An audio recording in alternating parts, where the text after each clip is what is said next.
Hi, Karen Birchall here, and I'm getting ready to do part 3 of my series on uses of Inktense Blocks as it applies to art journaling. So in my last video, I talked about making sprays. Again, this is nothing new. There are videos on YouTube about it, even ones put out by Derwent themselves. One of the things I talked about was the tubes getting clogged, and so I actually went through a process of cutting all of my tubes because I did notice some of them weren't spraying very well. And basically I just put them under here and sprayed the water through to clean them. And they're all back to working like a charm. So, you know, keeping them clean, cutting the tube that's inside so it's not hanging out in the sediment. And again, how much you have to cut it depends on how much of the Inktense block you cut, or how much Inktense block you shave off and stuff. I just wanted to mention that because I did do some of that off camera. So this video is going to be about using the Inktense blocks with stamping. We do a lot of stamping in journaling, art journaling, and this is how I have learned to use my my Inktense blocks on there. Now, what I have here is a baking silicone mat for baking. Bought it at the dollar store. Great purchase. I'm just grabbing a baby wipe here. Great purchase. And I have found this to be very useful in applying the stamp here, especially if I want to use my roller stamps or bigger stamps, homemade or otherwise. I mean, you can use all the purchased ones, all the things. It doesn't matter. They work equally well with all of them. But some of the larger stamps, of course, you know, it just doesn't work as well. And quite often, this is what I end up doing. So just getting a little bit of water on here. And then I would take the colors that I want and just draw on here. Now this one, it doesn't have much texture. It's very kind of spongy. It's got a nice texture. And you got to play around with the water, and it depends on the effect that you want. I think I have a little bit too much water on here. I'm just going to sop a little bit up here just so we can keep going. You can use multiple colors. This is where you can test out your color theory. That. Then with the rolling stamp, putting the ink on, and I'm splashing and stuff. So I'm just going to get this off to the side a little bit. No, no, no, no, no. I'm just going to put that on the side now that you've seen how I put it on. And I'm just going to grab a pad. And if you've watched Yvonne Gaybauer's and my videos about homemade stamps, there you go. And you can go on there. This one is shelf liner. And again, just get it into the ink and play. Sometimes you can add more color, more water, and get the effect that you want. So as a background on a journal page, this is good. Again, you could do it on deli paper, on tissue paper, on book paper, anything that you want, and then use this as collage on the collage step kind of thing. Another roller. Now this is all dry here, so all you have to do is just a little bit more water And then depending on, and I'm not too careful about necessarily pulling out the same colors unless it really matters, in which case I just leave them out. So if I want to make sure I'm coming back and I'm putting the same colors on, I just leave my blocks out of the tin so I can see where they're there. Also, for some of the tutorials that I do, I leave them off, or I have kind of a write-up sheet where I scratch a little bit of the color and write it down. So that's just a way of keeping track. For the purpose of this video, I'm not too worried. I'm just kind of showing you techniques.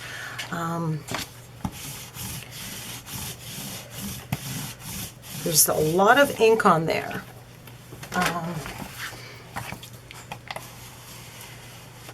And again, you can get your more or less, and you get those multiple colors depending on where it hits on there. You can use one color, two color, you can mix them, you can blend them totally, you don't have to.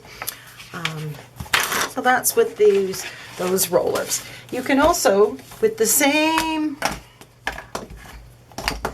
thing, and how I would clean this, I would just take my baby wipes and just clean them off, because I find that even though they're supposed to be permanent, that, you know, it's just better to err on the side of caution. Just a quick wipe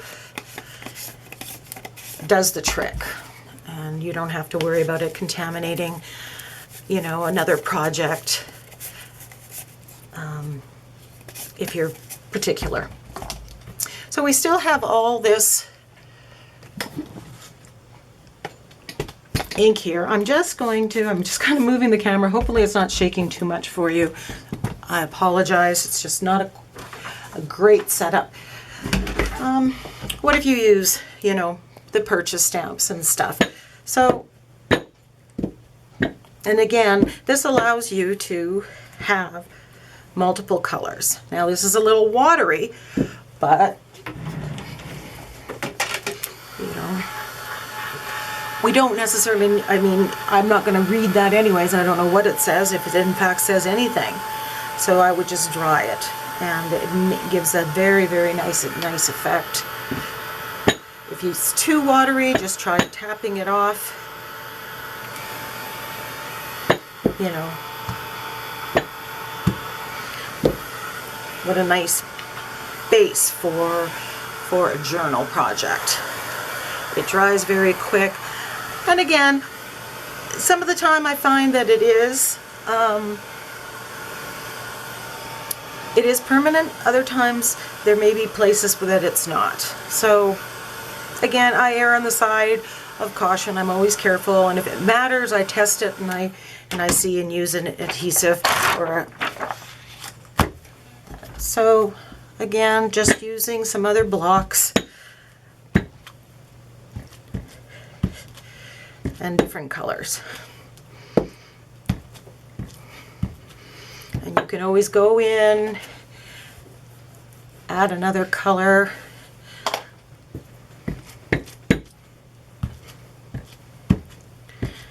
And adjust a design. This is a four-sided stamping block foliage cube from Stampendous. I have a couple of them with the patterns, and they're just great for those kind of things. So you can see that that does the trick. Now again, a quick wipe with the baby wipe, and the stamps are good to go. I find that sometimes it works better with my homemade stamps with the fun foam. Just going to put a little bit of water on there.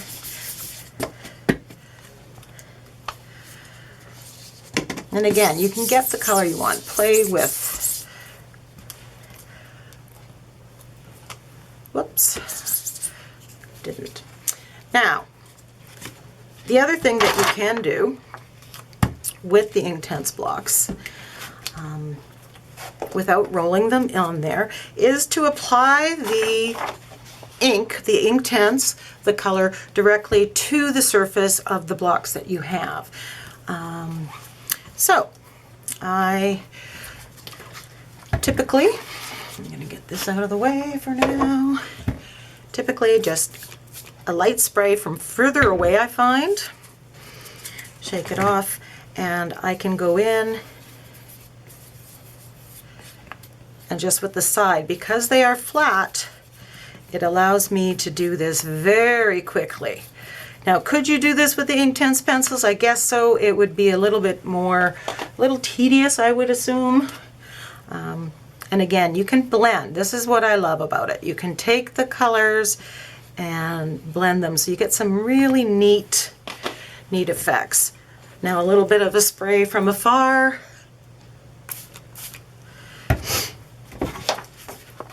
And back we go. And there you have it. If it's a little too strong, get different. So, Bitty Grunge. So we'll just use a couple of his stamps in this demo. So a lot of the time you can just wet it with the baby wipe. That is sufficient. And then you can go into and color directly onto the stamp. I'm just going to try to zoom in here a little bit. Oops.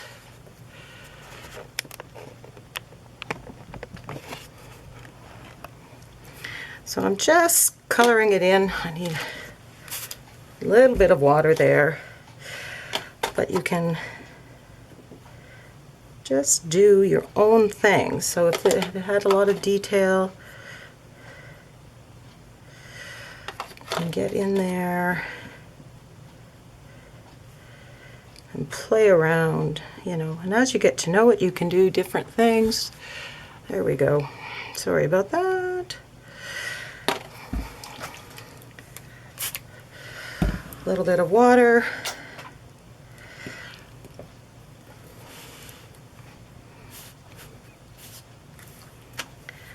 And you can have, you know, mix up the colors. And I love that, having that ability to do that. Again, any of the stamps, just remove it with a baby wipe. You can throw it into the water if you want. I have a little spray bottle here that is just a little bit of dish detergent in there. I just want to use, this one has a mini starburst here. And I kind of love his starburst. So we're just going to put that on there. And a little bit of wet. I'm going to do this in blues, I think. Not enough. So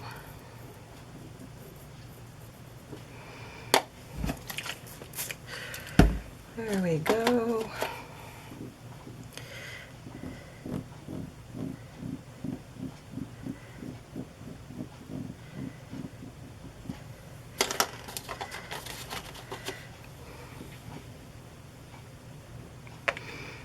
It's kind of, you know, you can get exactly what you want. A lot of control. Never tried this with the Inktense pencils. I think it may be a little bit too difficult to do with the fine point.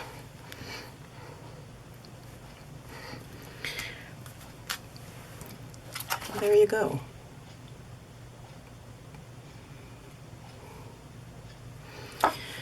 And a little bit of a spray,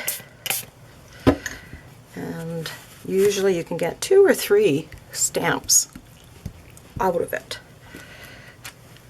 Each a little bit less vivid than the last, but lovely all the same. So they get more watercolor looking as you go, but even that we get beautiful and stuff. So happy stamping is, you have to think of this as liquid ink. This, you know, can do some of the same things that Distress ink can do. I'm not saying it has the same chemical buildup and has all the same properties. I'm saying if you can use this for a background, you can use this for a background. If you can use this for coloring a stamp, you can try this and color the stamp. So, you know, get creative with what you do. Remember, they aren't permanent. In at least my findings, you can't trust that permanence. So unless it's the last layer, you know, stays on, or Adirondack, you still need that to get the job done if you want to put for print and that kind of stuff, then something that's not going to fade away with water with an application of another wet medium on top.